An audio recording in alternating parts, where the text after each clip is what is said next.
Clauses techniques générales, documents généraux applicables aux travaux de bâtiment ou de génie civil, tels que les normes et normes de mise en œuvre référencées NF-DTU. Donc ça veut dire qu'on a les CCTP, cahier des clauses techniques particulières, ça c'est propre à un chantier, et les CCTG, ce sont entre autres les normes et les DTU. Cahier des clauses techniques générales, le CCTG, document fixant les dispositions techniques applicables à toutes les prestations d'une même nature. Clauses techniques particulières, document décrivant les ouvrages et les conditions particulières de leur exécution. Généralement, un document écrit descriptif des ouvrages, précisant leurs spécifications techniques. Ce document fixe les limites de chaque marché, s'il est commun à plusieurs marchés. Des documents graphiques décrivant par des plans et des dessins, éventuellement fournis sur un support informatique ou numérisé, les dispositions particulières des ouvrages à réaliser.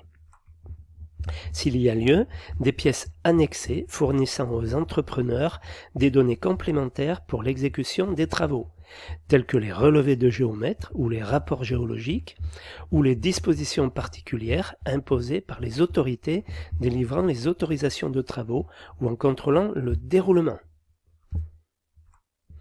Contractant, partie contractante, partie contractant ou partie contractante, personnes physiques ou morales liées par le marché qu'elles ont conclu.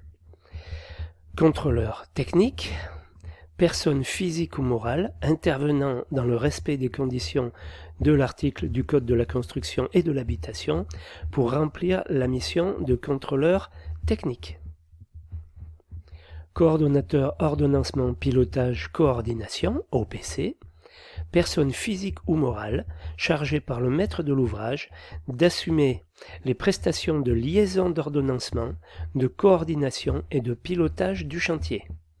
Elle porte sur l'analyse des tâches élémentaires de construction, la détermination de leur enchaînement dans le respect des délais contractuels fixés, l'harmonisation dans le temps et dans l'espace des actions des intervenants aux différents stades d'avancement des travaux, de la définition et de l'organisation du chantier, lors des études d'exécution et de synthèse, lors des opérations de réception, jusqu'à la levée des réserves. Les tâches de coordination OPC peuvent être assumées par un entrepreneur, par le maître d'œuvre ou par un intervenant extérieur à la maîtrise d'œuvre et à l'entreprise. Coordonnateur sécurité protection de la santé, personne physique ou morale désignée dans les documents du marché qui a la charge sous la responsabilité du maître de l'ouvrage de la coordination SPS. Les déblais, ce sont des terres et gravois extraits par creusement de fouilles ou terres annexées après le nivellement d'un terrain ou son décapage. Les déchets, toute substance ou tout objet, ou plus généralement tout bien meuble dont le détenteur se défait, ou dont il a l'intention ou l'obligation de se défaire. Les déchets sont classés en 3 catégories, les déchets dangereux, les déchets non dangereux non inertes, les déchets inertes.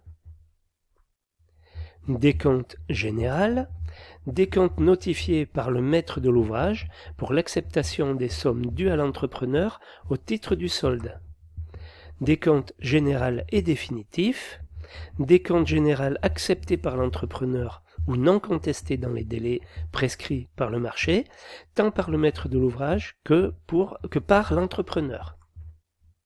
Décompte provisoire, document établi par le maître d'œuvre d'après l'état de situation conformément au chapitre dédié. Dépenses d'intérêt commun, lorsque plusieurs entrepreneurs ayant ou non un lien juridique entre eux concourent à la réalisation d'un même ouvrage, certains d'entre eux sont amenés à exposer des dépenses dans l'intérêt commun. Descriptif, document ou ensemble de documents donnant la spécification des ouvrages et leur localisation.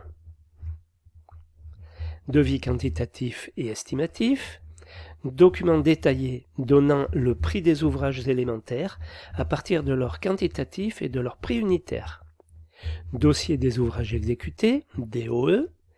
Le DOE comprend l'ensemble des plans d'exécution conformes aux ouvrages exécutés par l'entrepreneur, plans généraux de la maîtrise d'œuvre mis à jour, plan des réseaux enterrés et plan d'exécution de chaque entreprise. Les notices de fonctionnement et des prescriptions de maintenance des éléments d'équipement mis en œuvre par l'entrepreneur.